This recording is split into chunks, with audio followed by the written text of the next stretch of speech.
Hey, son. Hello. So, you were in Austin, the circuit of this America. How was the Grand Prix? How was the F1? I was indeed in Austin. It was very nice, a lot of fun, big crowd, lots of entertainment aside from just the race. And, with so many people there and so many people that had traveled either from different parts of the States or different parts of the world, they got to see a lot of racing, a lot of good racing with the sprint happening on Saturday and a really fun, entertaining race on Sunday, not to mention all the other sort of junior races or different things that were happening. There were sort of other FIA regulated races that were happening throughout the weekend. So it was just a lot of fun, really good time. Austin does it right.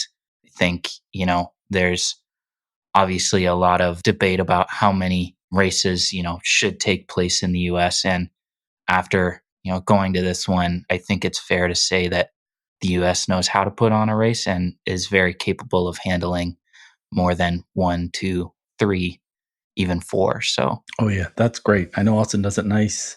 Wish I was there. As for how many races there should be in the US, I say at least as many as there are in Europe. How about we call that a so deal? 8. All right, son, you ready to go? I am ready to go.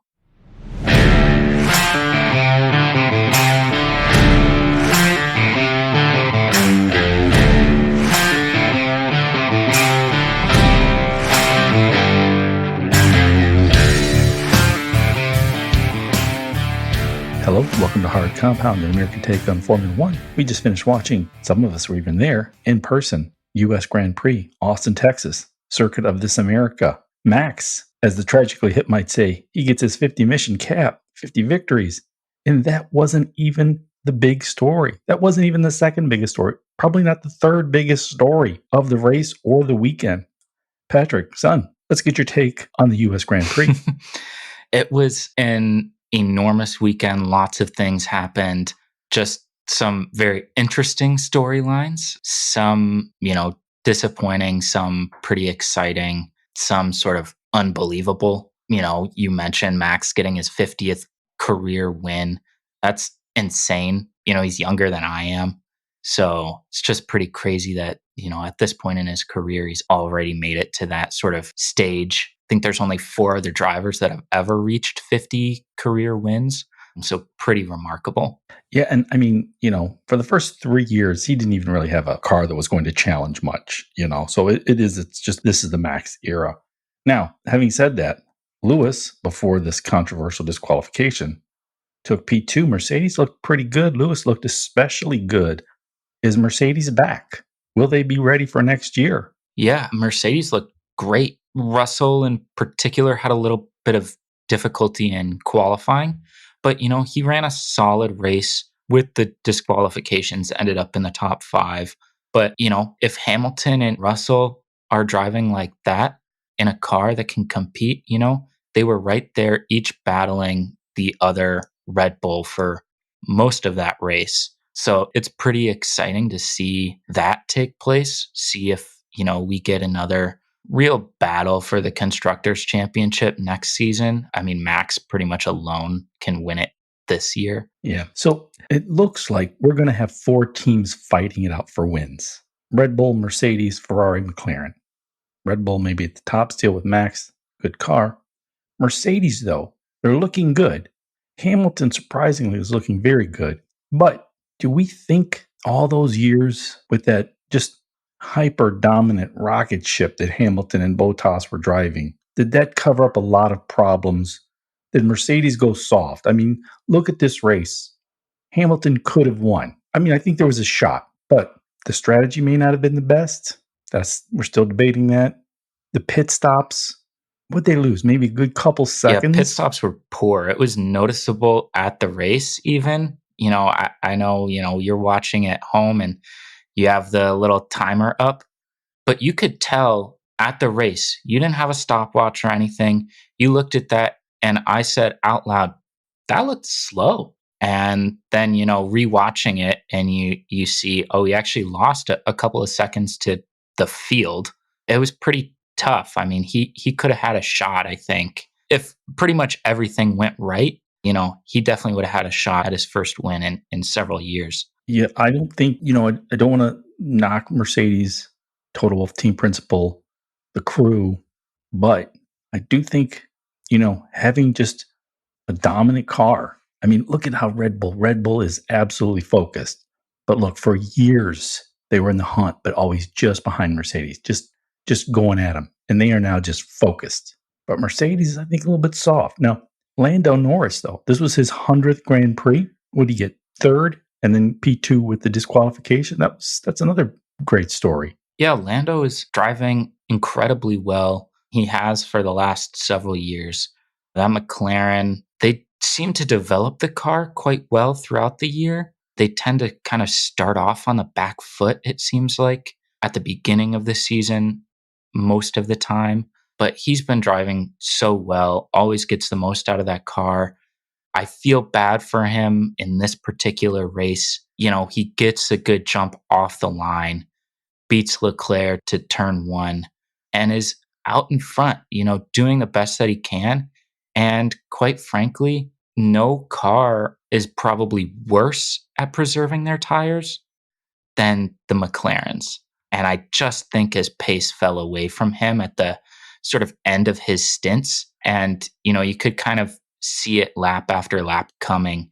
Hamilton's going to chase him down. Max is just too fast in that Red Bull. And on those sort of long straights, the Red Bull with DRS can kind of breeze past. But yeah, Norris driving so well. A bit disappointing for Piastri that he had to retire basically right at the start of the race. But the McLarens, both of them are going pretty well right now. Yeah, except for the tie degradation. Now, speaking of degradation, do we just give up on Ferrari?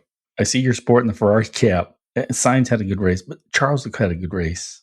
But it's just more misery for Charles, with the disqualification. And that was a tough one. There are technical rules, a lot of technical regulations. They check all the cars for a variety of factors after the race. This was a tough one. Little plank degradation. Yeah. Charles is out. Lewis is out.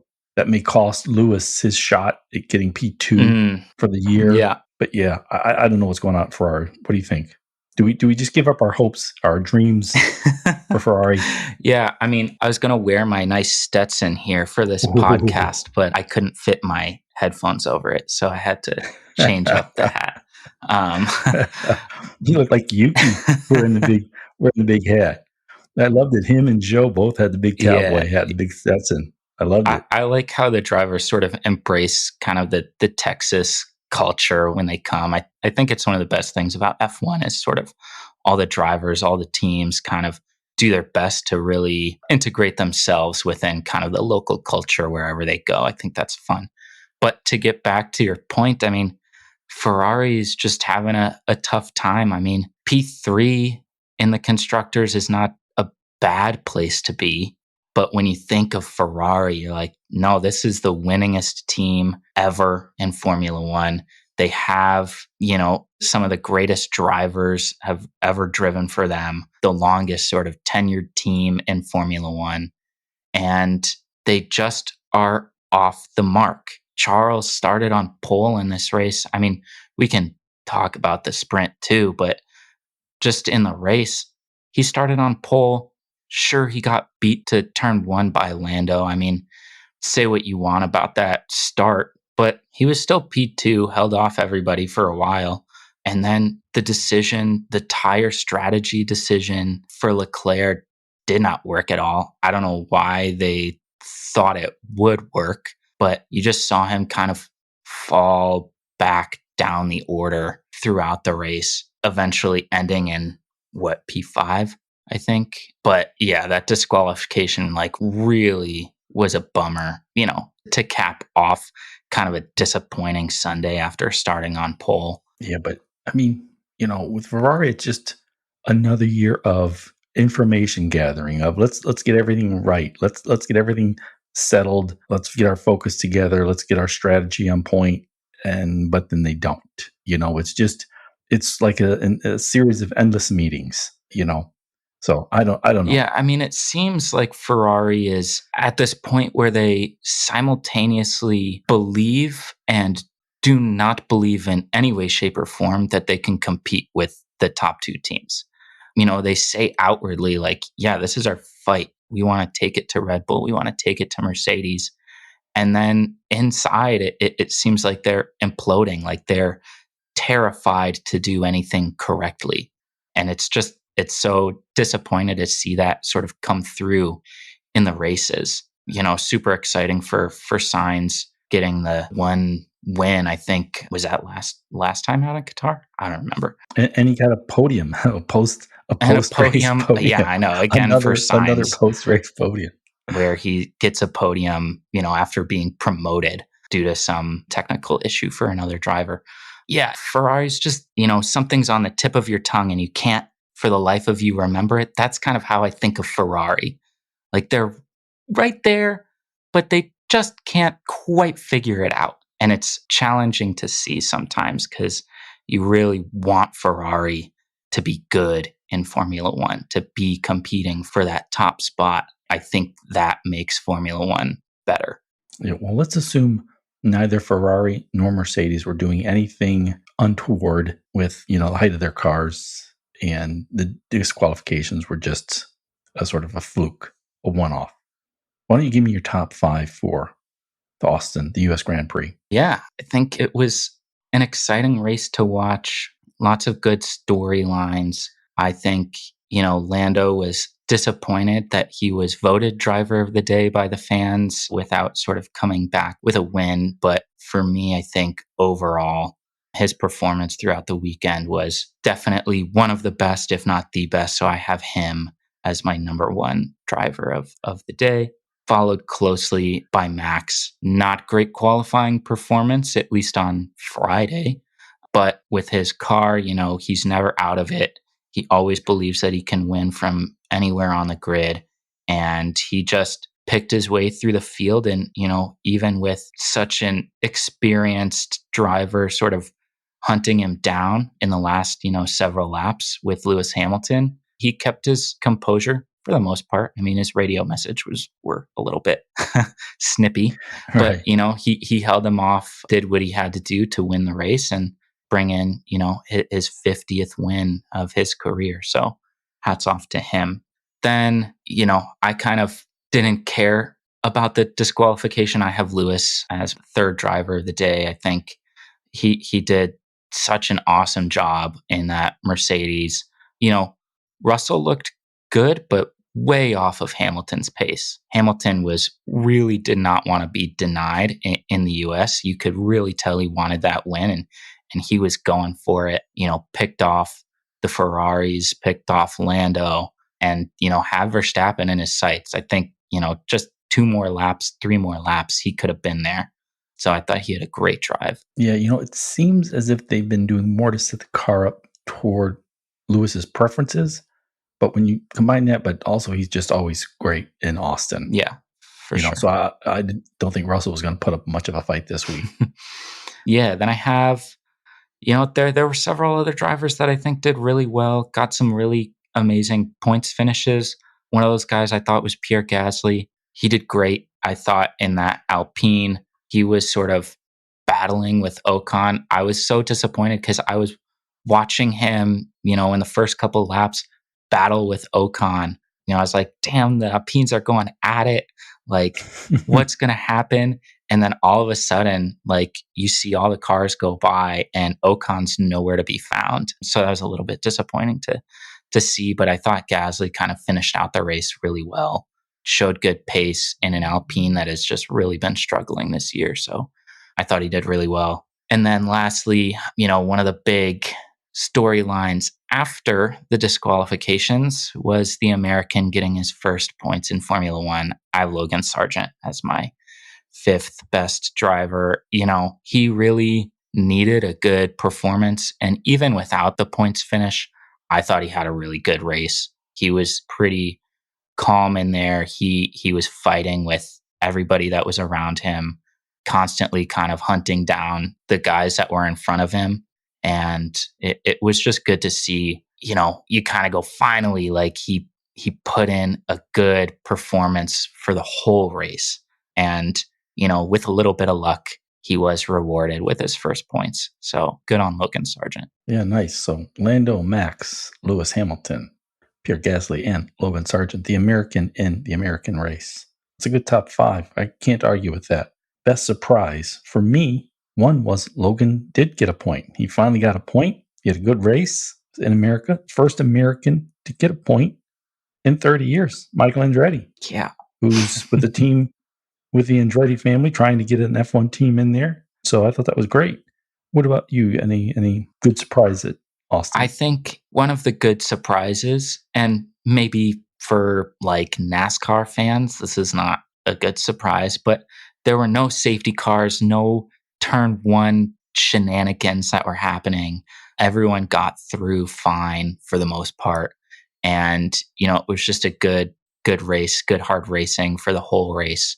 It was kind of fun to see, that there wasn't any crazy incidents that happened that kind of took people out of the race. So that was good.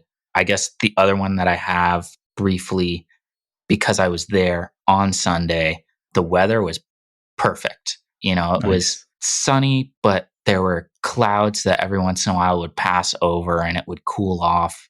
There was a light breeze that was coming through. So I think fans were really happy just to be out there. It was a great environment to be there. So Yeah, another 400,000 plus for the 3 days, which is just awesome. Any disappointments? Like for me, I would say my big disappointment was Alonso. He had a great race, but in that Aston, he had to start from the pit lane. Then it was like, yeah, we're going to have to call it a day early, Mr. Alonso. The man lives to race. You can't get a car that will do that. And then I guess, no Liam Lawson. I like Liam and I hope the best for him. And I think, F1's a brutal sport. It's not enough to be one of the 20 best drivers in the world. Things still have to sort of break your way. I don't know if they will in his future. I didn't like to see him driving his first several races this year. So I miss not seeing him. yeah, I think that's a good one. I think on the flip side of that, my disappointment is basically the same thing as Daniel Ricciardo and frankly his performance. I know he had some issues with his car and kind of taking some damage, but he was last of the guys that finished the race. Yuki scored good points for AlphaTauri. There were a lot of guys that finished the race or were disqualified, and Ricciardo was still way down there in the order. Didn't really look particularly competitive throughout most of the weekend. I think fans love him. American fans like how excited he gets about coming to Texas. But his performance was really disappointing in the first race back, and obviously the first race that we don't see Liam Lawson in after some really good performances from him. It's a bit of a disappointment. Yeah, I don't want to make a judgment based on one race, but in Ricardo's case, it's been far more than one race. This is his first race back since his injury, but we saw a steep drop off. It was like Seb Vettel in his last few years, Kimi Räikkönen in his last couple of years. He went from Alpine, Renault, McLaren after essentially leaving Red Bull, and we haven't seen his best. I don't think he should be in that seat, even though I do like Daniel Ricciardo and I like all the memories he's given us. Now, the virtual podium. It was an odd podium in Austin just because it sort of got, once everyone had left, the podium was sort of reconfigured.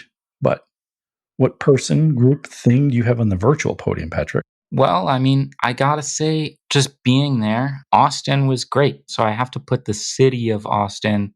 They're really good hosts. They kind of make sure that, or do their best to make sure that everyone's experience, all the people that come to Austin, come to Texas, have a good time. The city is fun to be in. There's lots of things to do, lots of things to see. They have great sort of shuttles, buses that will take you out to the track from, around different parts of the city, which are super easy to kind of just get to and hop on a shuttle and, not have to think about getting to the track, all the parking, all that kind of stuff. So I think Austin is a really great host. I hope that F1 continues to come to Austin for many, many years to come. Awesome. That's a great one. I guess for me, Yeah, I guess it would be awesome as well. I mean, they do know how to throw a big boisterous party.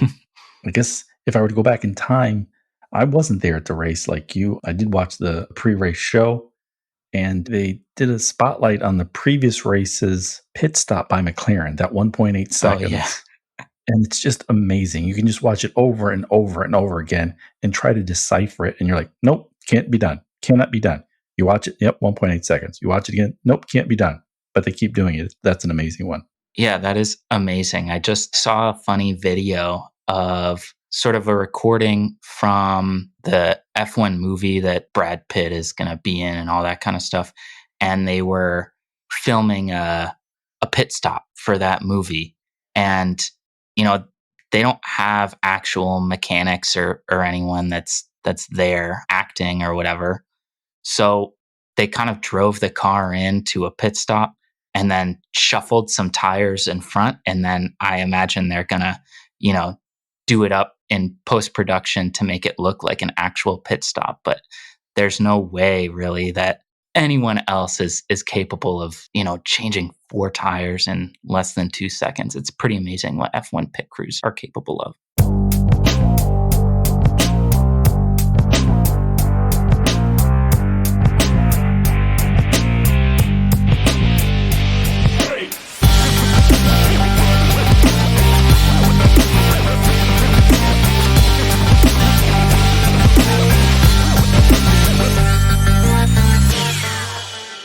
All right, let's switch to the soft compound.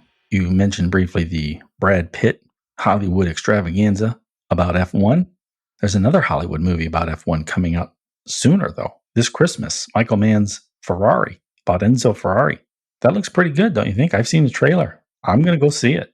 Yeah, I mean, I have not been into a movie theater in many years at this point, but it's definitely something I would consider going to. It looks cool. I think Enzo Ferrari, you know, has such a fascinating story, similar sort of, I guess, to like Bruce McLaren and, you know, some of these guys that just sort of figured out how to make it all work and make these incredible machines and build these sort of dynasties in a sport that is, you know, as incredible as Formula One is. It's amazing what Enzo Ferrari was able to accomplish. Oh, yeah. And, you know, it's never going to be repeated. I mean, look, the Andretti family, they've got GM and Cadillac kind of behind them. They got some private equity money behind them. They can come up with hundreds of millions of dollars. It may not be enough. And you think Enzo Ferrari, he put together a car, a team. He almost single-handedly built F1. That's overstating it, but, you know, if there's a Mount Rushmore for F1, he belongs on there. I mean, look what Frank Williams did. Just this British chap just hustling, just busted his ass, wheeled and dealed. And there's so many stories like that. And those days are gone. So, yeah, I'm going to go see the movie. Now, speaking of seeing F1 on the big screen, the next big race, what might become the premier F1 race, is in Las Vegas, America. And you know what the biggest screen in the world is? Is that sphere they just built in Las Vegas. That giant video sphere. I think they need to just sort of live broadcast the F1 race in Las Vegas. Just put it on the sphere. I think that would be pretty cool. That would be pretty cool. I don't know how that would look on a sphere, but I think it'd be pretty cool.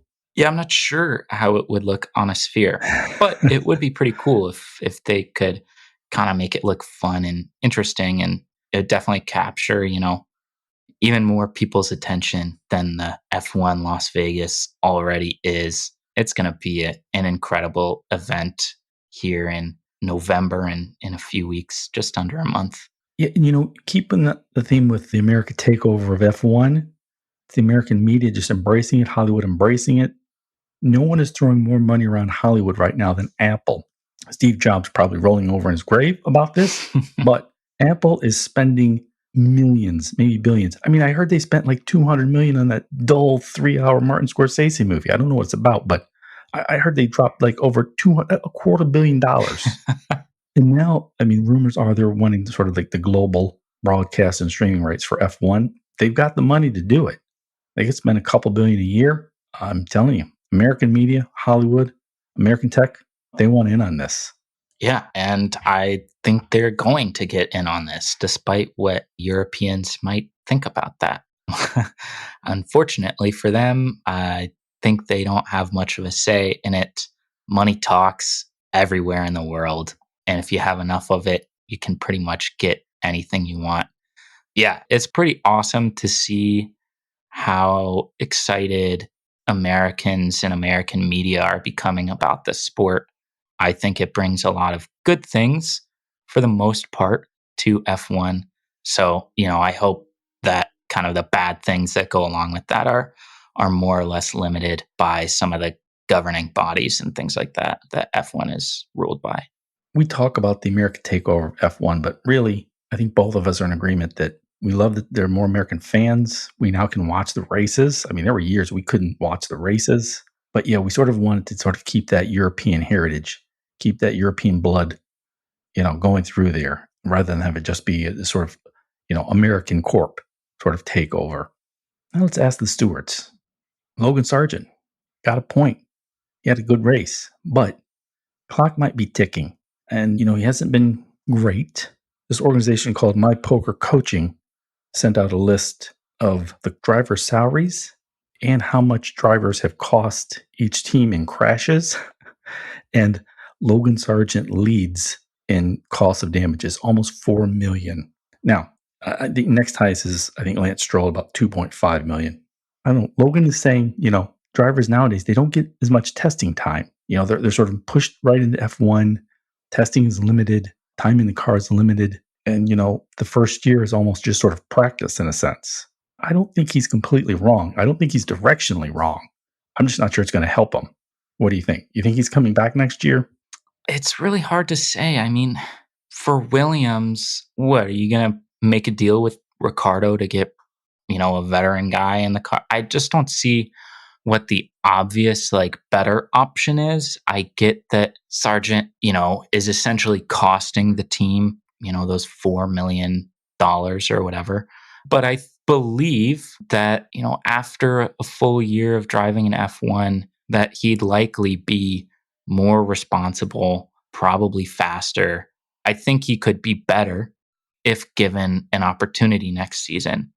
That said, F1 generally is a pretty fickle sport and industry, and they like to switch out guys pretty rapidly if not doing very well. That said, Williams, kept guys around for a long time. Latifi was there for a long, long time. Essentially, all he ever did was crash and not score any points. So kind of the same deal. You think about Haas with even less money than Williams, kept Mick Schumacher around for several years, and all he ever did was crash and not score any points. As much as, I may like some of these drivers, the reality is, if you aren't getting it done and you're breaking the car, that's not good for the team. They'd rather put somebody in that maybe is slower, so still scoring 0 points, but is not costing them as much. So I don't know. I think it's like a 50-50 shot that he's back next season. Yeah, I'm wanting us to keep an American in F1. I do think he's getting better, but I'm with you. I think that's a toss-up if he's back, if he's for real back. Now, this week was a sprint. I like the sprints. Everybody online seems to want to pose and say how much they hate sprints and it's a gimmick, but I like them. And I thought this was a fun sprint. I don't think it harmed the Sunday race. I loved it. But there does seem to be a lot of pressure building up for F1 to alter the sprints. Here's my thought. We make it a separate championship, same cars, same teams, but it's the reserve drivers. I don't know. I mean, I keep hearing all these, what was it, how to change the sprints, reverse grid, make it a separate championship, award more points, award more money. But I don't know. Here in America, the Europeans don't understand college football. We have pro football, we have college football. The college folks are sort of semi-pro. That brings people in on a Saturday. Everyone in America is watching football on Sunday. A lot of America is watching college football on Saturday. I think something similar for F1. F2 doesn't quite work, I don't think. But same cars, same teams, put the reserve drivers in there. I don't know. That is kind of a good idea. I like that. I think that would be fun. I think that would be interesting to watch.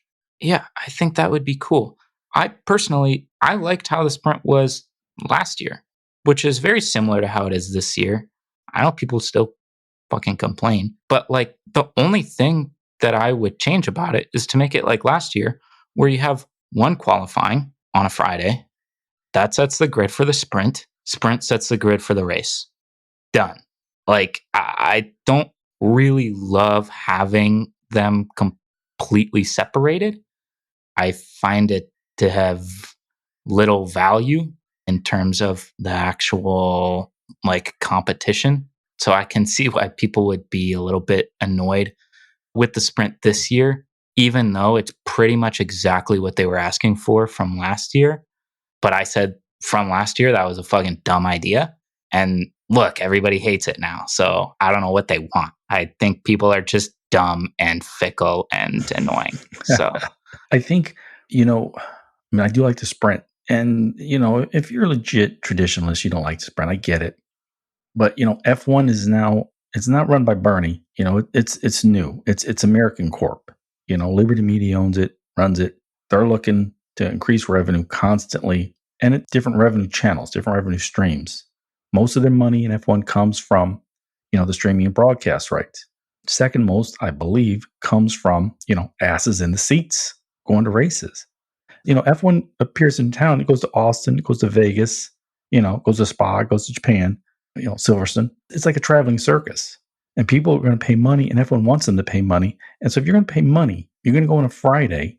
You want to see something that matters. You want to go on a Saturday. You want to see something that matters. You want to go on a Sunday. You want to see something that matters. And sprints are going to make the Saturday matter. So I don't think it's going away.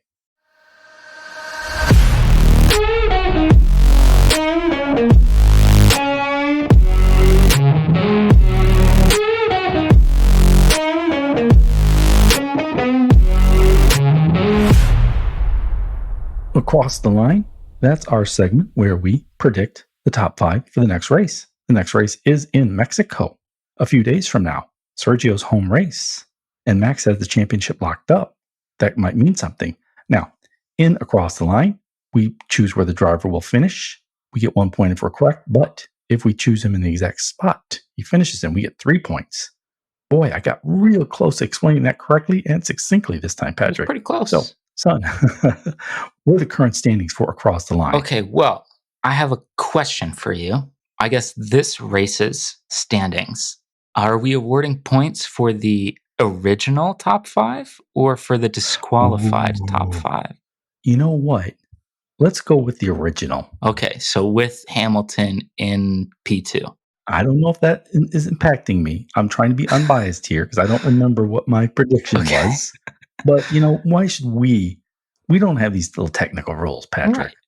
Exactly. We're lights out. Yeah. So Max won, Hamilton came in second. That's how we do it. And Lando in third. Okay, I will say this impacts you negatively. Damn it. So basically, if we did the disqualified top 5, you would have scored 4 points to my 5. With the original top 5, you scored 2 points to my 9. Ooh. So it's 6 point difference for you. So that's like Sergio Hamilton fighting for P2. So, man. With that said, I think I'm now leading Across the Line 67 points to your 63. Ouch. Hold on. I've just been handed a piece of paper from the racing officials, Patrick. Okay. Now, all right. No, I said it because I think that's how we should go. We should go how they actually finished before, the busybodies and the nannies got involved. Okay. Well, who goes first for Mexico? Well, you might also be disappointed by that because I go first for Mexico. Oh, damn it. Oh, man, our this podcast, we need to tell people. We're swearing. We're like Max Verstappen on the car radio right now. Yeah. Let's see. Okay. In Mexico. Oh, gosh. Well, I think somebody is probably going to throw nails down in front of Max's car in Mexico. So I'm not going to take Max P1. But I'm also not going to take Checo. I'll say Hamilton bounces back after this, has a similarly excellent race, finally gets a win. Wow. His first win since 2021. Now, I think Max Verstappen, he's got the championship wrapped up and he wants to get a little dig in on Hamilton. And so this will eat at his soul a little bit of him just sort of like pulling back so Sergio wins. So the distance between Sergio and Lewis grows even wider.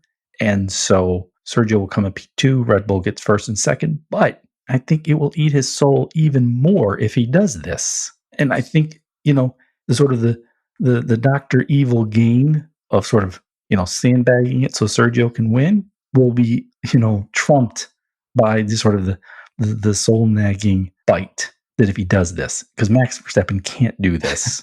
Like I said, he's the Michael Jordan of F1. He cannot leave points on the board. Okay, it doesn't matter if the championship is wrapped up. So I'm going to go with Max 1, Sergio a distant second. Oof. Yeah, he's definitely going to get some booze on that podium then. Yes. I will say all of those boos were Checo fans. So for anyone that didn't know who that was, yeah, it was all Perez fans. And I'm guessing down in Texas, there were a lot of Checo fans. Most people there were Perez fans. Yeah, let's see. Verstappen, Perez off the board. I guess I got to go with the hot hand Lando P2. Nice. And, this is a tough one. Because I think Oscar will bounce back, but I think George will also have a better race than he did this weekend. I'm going to take Russell getting on the podium as well. So, all right, fully British podium. How about that? I'm going to go with, you go with the fully British. I've got Max first, Sergio second, Alonso and Aston. If the car actually ran 56 laps, was looking pretty good. So I'm going to go with the Spanish-speaking Sergio in second, Alonso in third, Carlos Sainz in fourth. Ooh, interesting. Nice. Let's see, 4 and 5. Who do I got? I have to believe that if we've taken off the McLarens, we haven't taken off both McLarens. I do want to take Piastri. So I'll take Leclerc 4, Piastri P5. Leclerc 4, Piastri P5. So you've got Hamilton, Lando Norris, George Russell, Charles Leclerc, Oscar Piastri. Nice. I have Max, Sergio, Alonso, Sainz. Ooh, this is going to be tough. Who do I have fifth? Well, we're just going to throw some names out here, Patrick. How about a blast from the past? Valtteri Bottas. Ooh, Valtteri. Any crazy predictions for Mexico or the rest of the year? That is a good one. Ooh, I think 2 men will lose their jobs before the end of the season, and they will be Daniel Ricciardo and Gunther Steiner. Ooh, 2 great characters. Fun for Sucks F1, for Drive to Survive. I'm with you. Yeah, those are deserved, I think. This is tough. This is brutal. We want it to be fun, but it's also ruthless. It's ruthless fun, which is the best of all the funs, actually. My crazy prediction, nothing for Mexico, nothing as big as F1 impacting as yours. Mine is the return of Angela, Lewis's assistant. He hasn't lost it on track, but he seems to have lost it everywhere else since she was let go and or decided to leave. And I think she's going to help write him. And with the car in 2024, all fresh, he is going to put up a fight. Ooh. All right. I want to remind our listeners, send your questions or comments to hardcompoundpod@gmail.com. We may read them on the show. We definitely will read them. And I wish to thank you all for listening to everybody's most beloved father and son F1 podcast. And we are lights out. See ya. Thanks for listening.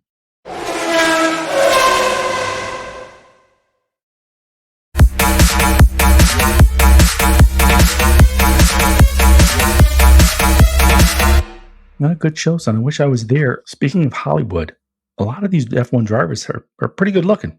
They're good looking men. They're wealthy, lead glamorous lives. But I'm not sure Taylor Swift would date any of them. I think you're probably right. I think football is more her style.